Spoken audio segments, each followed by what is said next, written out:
G'day legends, I hope that you are having a fantastic day and so far a fantastic start to your week. Now legends, as always, of course, we have a lot to go over. We have to look at politics, we have to look at what Keir Starmer has said, what then some of Putin's advisors have said, what Zelensky has said about ceasefires, end of the war, and what we're going to look at is how that narrative has changed and why has that changed? Why has it gone from no way, we're not having a ceasefire to now, well, we really want a ceasefire, but it's Putin that is now dragging us out. So we're going to look at why that has changed. And why has that changed in short? Well, then I'm going to show you on the maps why there are narratives, there are rhetoric changing. But again, I want to call out, as no one seems to be doing on either side, I want to call out the European Union and the UK over their rhetoric towards whatever it takes, as long as it takes, coalition of willing, all this. This is said, can anyone say that realistically this is what Europe is giving to Ukraine? Where are the Typhoons? Where are the Rafales? Where are the Leclercs? Of course, weakening Russia, the biggest benefactors of this is going to be Europe. So I think we need to take anything there, unless we see it in the country in Ukraine, we need to take it with a grain of salt, because a lot of this is based on, with America's support, with Russia agreeing to terms that are at this point not in any realm of reality. And that's why, of course, we see that 30-day ceasefire proposed, was they knew, everyone who proposed this, they knew Russia was never going to agree to this. So they propose it to then say, well, it's Russia who's not willing to negotiate or come to any ceasefire on the table. That was a political move, not a reality that was going to occur. Okay? Because remember, for the last years, we've been told any ceasefire, Russia would just rearm. And now we've heard the complete switch to we want a ceasefire, but it's them not wanting it. So we're going to go over that. Of course, we're going to look at the maps. We're going to look at some new missiles entering the battlefield, more strategic weapons when realistically the tactical level is just being left out, and maps, and of course, everything else. So let's firstly look at what Sir Keir Starmer has said, and then what Russia and Ukraine have said as well. And this is about the coalition of the willing and peacekeepers being deployed into Ukraine. So Sir Keir Starmer wants to have a Western peacekeeping force of about 10,000 called the Coalition of the Willing. Of course, the Royal Navy, they want to give 2 mine hunter ships to Ukraine, but of course the Bosphorus goes through Turkey. That has been closed. Russia can't bring in warships, neither can Ukraine, or neither can anyone into that. So I guess we will see in the future. Realistically, any ships like this brought in at this point in time for Ukraine would be sunk very quickly, given Russia's naval dominance in the Black Sea. Now, I know people go, oh, the Becks, this and that. Okay, fair enough. They had an impact on the ships in there, but still, as far as who holds naval dominance, it is still Russia in there. But senior government sources said the Prime Minister has won the backing of considerably more than the 3 countries that originally offered to supply ground troops, though the bulk of the force is likely to come from Britain and France. Notice in this that Germany is left out. Now, realistically, the countries that have enough arms and enough equipment and deep enough pockets to step into war with this is countries Britain, France, Germany. Of course, Germany with their industry too. There's going to be a lot of other countries sign up to this, but realistically can't really amount a large enough force. Like, say, Estonia will be all about this. Good on them. But without the backing of much larger powers, it's just not going to happen. And Italy, one of the other major economies in the EU, they have said that no, they don't want to pursue troops inside of Ukraine. So there's going to be a bit of friction here too. He said, a senior government official has said that things are quite advanced and that it will be a significant force with a significant number of countries providing troops and a much larger group contributing in other ways. Realistically, 10,000 isn't that many, even double that when we look at the numbers currently operating on the front line. A military source said the size of the final force would be comfortably north of 10,000, and 35 countries have agreed to supply weapons. I know Australia is involved in this. It does seem like Australia at the moment is willing to sacrifice a relationship with the US to back then European partners too. We'll see how that unfolds. The largest threat to the Western world, it's not Russia or China or India, or some would even say America. It's not that. I believe it is the incompetence of our leaders and trying to disguise fascism under then the blanket of democracy in many ways. And I've spoken about total democracy in this. And just wait, I want to close this. Someone said yesterday about, Willie's finally not harping on about the evil EU. And I said, well, no, when we see that they just want to continue the war at any cost, given the situation we are seeing, I think many in the EU could be described as incredibly bloodthirsty and selfish, knowing who is actually paying the price for this war in blood, but of course them being benefactors of that being made. At a press conference in Downing Street, Starmer said the world needs action now, and new commitments had been made on peacekeeping and tightening sanctions on Russia during the call. Which included the French President Emmanuel Macron and Ukraine's Zelensky rejecting Putin's yes but approach to a proposed ceasefire in Kyiv. With Kyiv, the Prime Minister said the Russian President would have to negotiate sooner or later. But this is the thing. What I will say is it seems like Putin is at the table. He is at the table to negotiate to have a ceasefire, but you just don't like his position. Your positions are so far apart. Now, that doesn't mean it's principled or moral or ethic. It doesn't matter. But is Russia ready to have a negotiation? Well, they've been ready, it seems, publicly since then March 22, or even before the war started. But the terms and where his position is, you don't like. So you're going to add things like more military and more sanctions. But again, what's that going to do is actually probably going to push further away, going, well, then we will continue the war and likely get into a better position. Starmer said sooner or later Putin will have to come to the table. So this is the moment, let the guns fall silent. But what you've proposed is, at the moment, if we were to take any of your biases out of it, it is heavily weighted one way. Then the way it is weighted is not who is winning on the battlefield. It doesn't matter what is right. I've spoken about this, that Europe seems so fixated on what they believe is right will therefore be the end. War doesn't care about who is right. It cares about bullets and bombs, exactly the stuff that Europe is failing to supply to Ukraine in large enough numbers.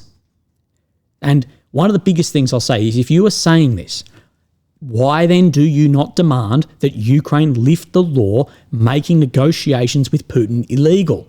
If you're saying that this is not willing, well, they by the Ukrainians, have a law to stop these negotiations. It can't take place until that is lifted. Otherwise, we'll all be null and void. And this is what Zelensky has posted on his Twitter. After the talks in Jeddah and the American proposal for a ceasefire on the front line, Russia stole almost another week, a week of war that only Russia wants. We will do everything to further intensify diplomacy. We will do everything to make diplomacy effective. Zelensky, it is currently illegal for you to negotiate with Russia.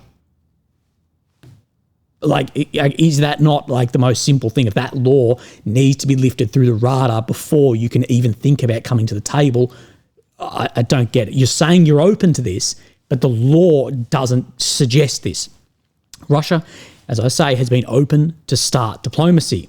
We can question the terms, you can disagree with the terms, but you can't deny the statements of being open to this. Even if you believe the terms are ridiculous or not, there has been a willingness there. Now, he added, now is the time to engage in discussions on a mechanism to manage and monitor a full ceasefire and agree to serious negotiations towards a just pause but a lasting peace, backed by strong security arrangements through our coalition of the willing. Now, what this will do is it will place troops in areas like Kyiv and Lviv. But all of this, of course, relies on after a ceasefire, which then hinges, in the Europeans' position, that hinges on Ukraine being in a position of power and also hinges on that it has US backing, something I'm going to speak about tomorrow. If Russia can fix its relationship with the US, it doesn't need to really worry about Europe due to where the sanctions sit.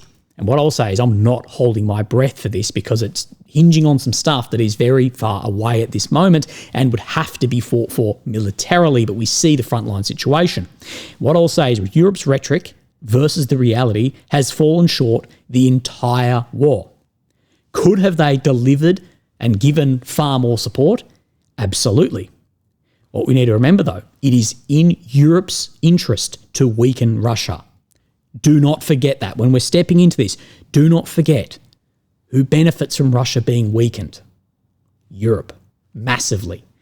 And, as well, they can benefit because they're not supplying their own soldiers to then fight at the front line. This is something that I can't believe that the super pro-Ukrainian community isn't all on.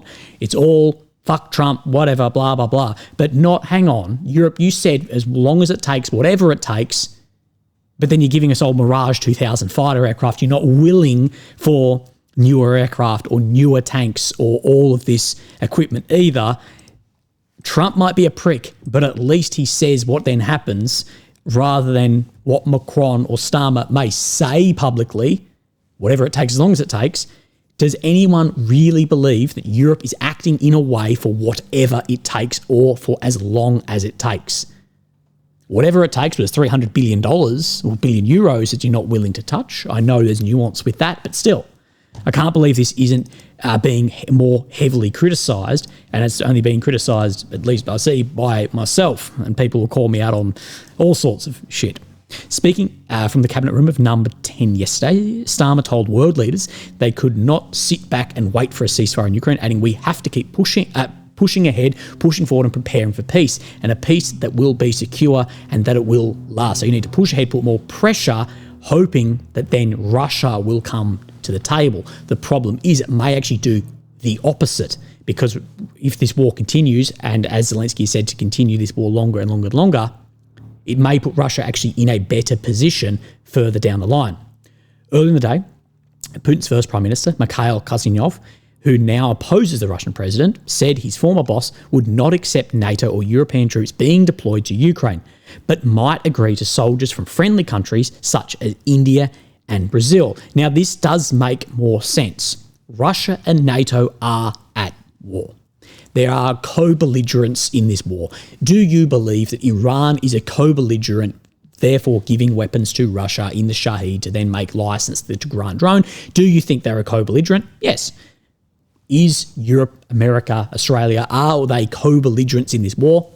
Yes, absolutely. So this is what I'm getting at. Russia and these countries, they are at war. These peacekeepers, therefore, are not in a neutral stance. What would happen if these peacekeepers are there and it's Ukraine who fires a gun? What do you think would really happen then? Realistically, the best option, well, if anyone would suggest China, I wouldn't do that with the amount of industrial power, but India is probably the best option. India has a balance of trade, support, military aid with, or not military aid, but purchasing military arms from the West, and the term that a lot of people are using, which I hate, but I'll use it here, and the rest. So, of course, they buy anti-ship missiles from Russia. They're looking to buy American fighter aircraft. They have a balance in this. They're part of BRICS, but then they buy a lot of Western oil and gas and energy too. So it's probably, India's probably sitting in the best way, because you can see why there would be a concern of, well, your peacekeepers, which you are completely not neutral to the situation, who could it be and who as well is powerful enough? Let's continue. Ukrainian officials told The Independent they'd come to terms with the current battle lines freezing, with Russia holding on to some territory for now a ceasefire to work, but ceding any additional territory would be a red line. It is not reasonable to demand that, for example, Zaporizhia or Kherson be fully handed over. That sounds like a fuck off to us. They said the fate of these territories held by Russia since the invasion in 2022 was not sealed, that they will do our best to retake those areas that Russia is occupying with diplomacy. Of course, what we know is that where Putin is sitting is he is saying we want Kherson, Zaporizhia, Donetsk, Luhansk, which they occupy the majority of all of those, but not in 100%. Realistically, I think if the battle lines freeze, that is where it is going to sit. And again, people don't remember that a negotiation means that all parties need to be present. And with Russia's movements on the battlefield, and especially with Kursk now collapsing, you can see why the stick is not working. Therefore, it's going to have to lean into the carrot. And at this point in time, people aren't going to like it, but you're having to get Russia to stop the war. Exactly like Zelensky has said, which we can read a lot into. Now, this comes from RIA Novosti as well. Ushkov comments on calls for ceasefire in Ukraine. This is a presidential aide to, of course, President Putin. He has said, we perceive this as an attempt to give Ukrainian forces a break. He also noted that Russian troops are now advancing in all directions. In this situation, of course, the ceasefire, We can perceive it as some kind of attempt to give time for the Ukrainian military to rearm and regroup. And this is exactly what Ukraine said of Russia last year about all they want as a ceasefire is to rearm and regroup. And now Russia is saying the same. And of course, what we have seen in Zelensky in Europe is a massive sudden change for the willingness of a ceasefire. What I say is that opinion didn't just change because of nothing. This sudden change, this rhetoric change, narrative change we've seen speaks volumes about the real situation right now on the front lines. And the two biggest indicators of this, firstly, will be Zelensky lifting that law, which I can't believe there's not more pressure to do. And secondly, if Ukraine then has to lower the mobilization age as well. With how far apart Russia and Ukraine are in what they are willing to accept, my concern is, well, there's no seeing eye to eye here. The war then has to continue. And if we were to have a trend line on how the war is tracking right now, I believe that this war has crossed an event horizon and things are just going to get worse and worse from here. Again, we will see. Things can change very quickly, but things can also track very, very slowly. So let's have a look on the maps. Of course, you have Ukraine in the centre of your screen, the capital of Kyiv. The red area is occupied since 22. The purple, of course, since 2014. Now, I guess everyone will want me to show you in Kursk. Now, Deep State, they have no updates on Kursk today. But I do have a few geolocations to show you, as well as there are other maps suggesting significant differences in here. Again, we will see. So just to the south of Guevo, where I've shown you just before, it's just on where these two corners meet here. We have seen a Russian flag on a aerial here. Now, this Russian flag, I actually believe, is being carried by a drone here. So again, it's hard to actually put that there is a geolocation there. Of course, the last thing I'd want to be doing is carrying a flag, climbing up a bloody tower like this.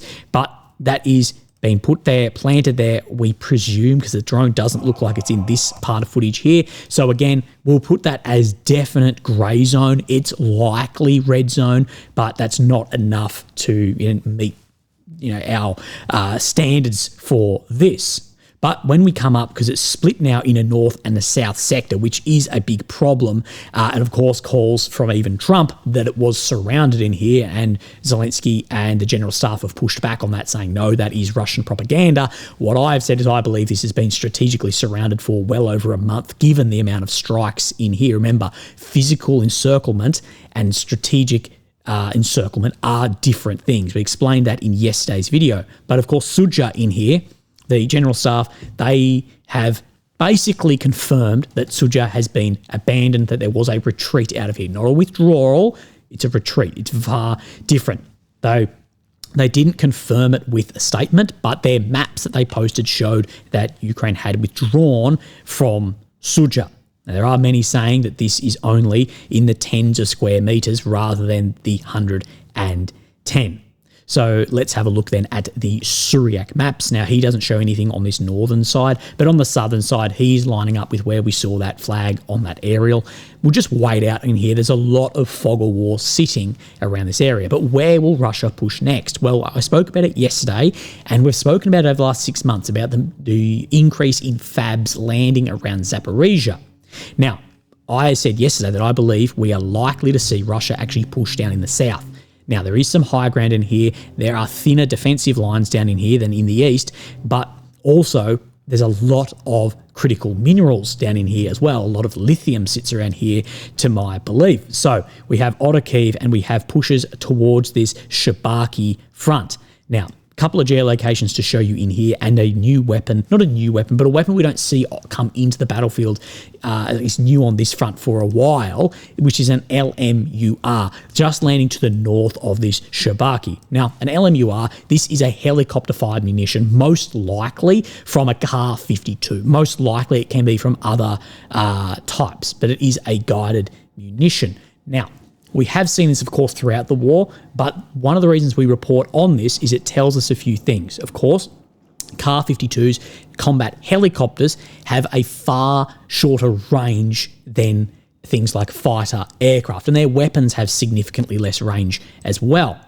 And we know they're highly susceptible to things like man-pads and other sorts of air defence, but they are operating now in this front, which we haven't seen for a while. Also, it does suggest as well it's close air support and the inability to strike where these helicopters are coming from.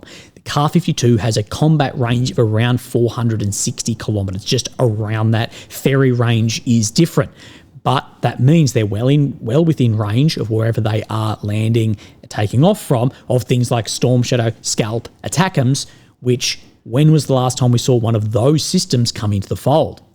Those systems, they took out some Kar-52s when they first entered the battlefield.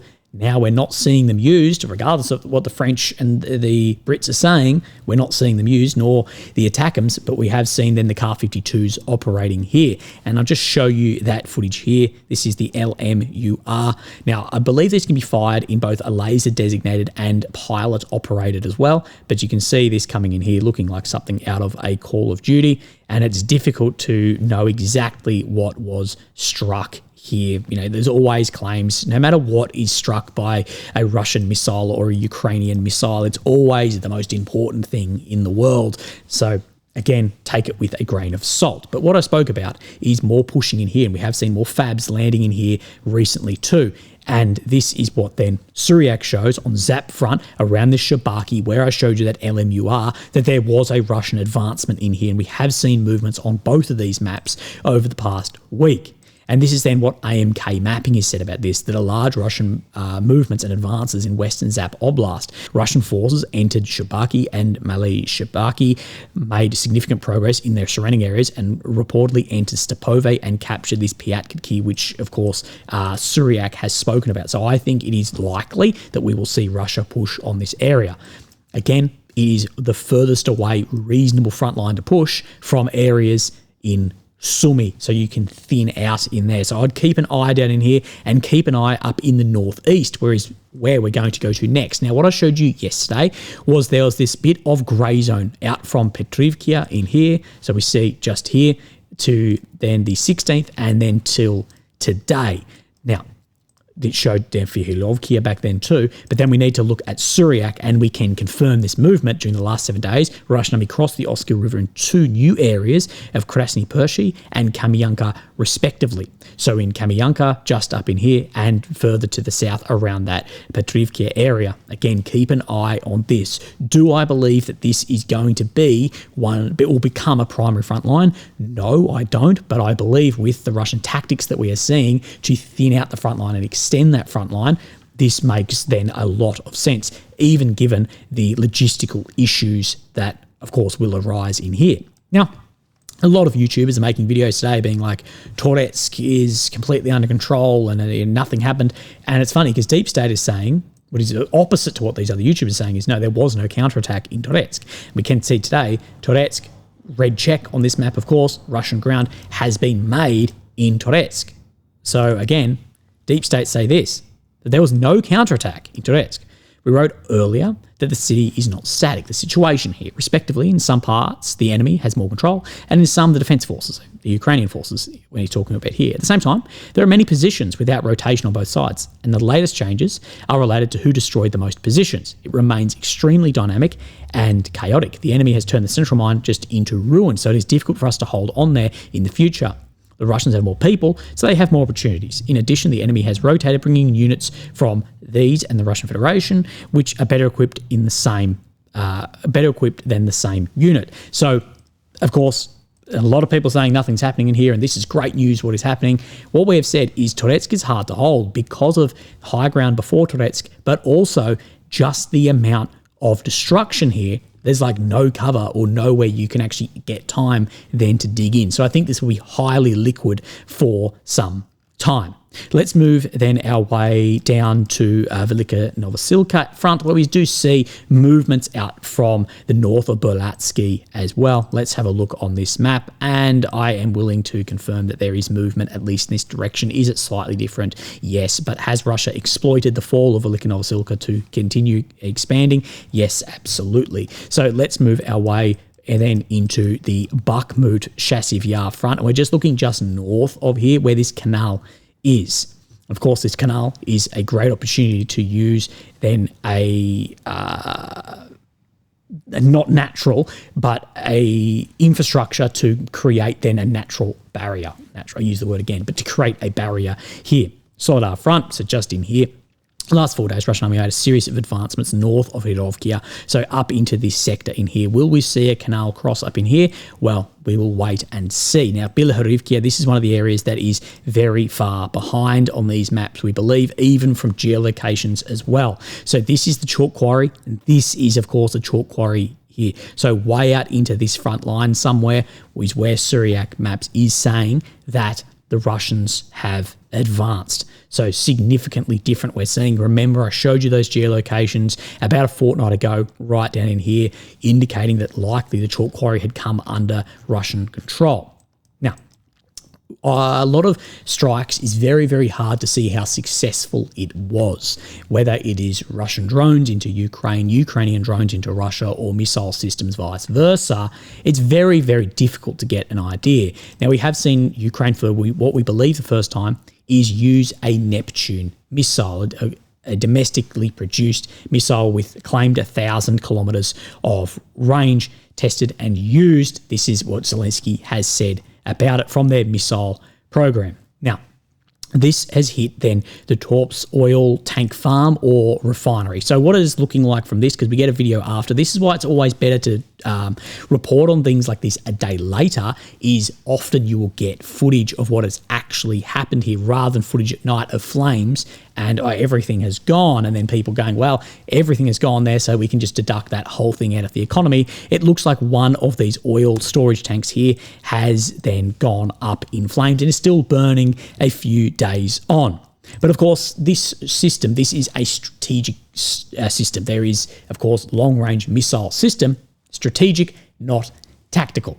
What I would say at the moment is I think Ukraine's domestic industry is really focused on making wonder weapons or strategic weapons while ignoring tactical areas of the front line.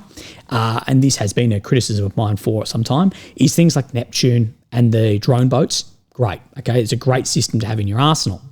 But what is going to be more effective on the front line if the time, energy and money is put into things like quality of soldiers, quantity of shells, rather than these more strategically based systems, which realistically, how much influence has that had on the front? Not that much. We continue to see that front then continuing to move. Okay. Anyway, legends, that is all that I have for you. I hope that you're having a great day, and I'll speak to you tomorrow. Thank you. Bye-bye.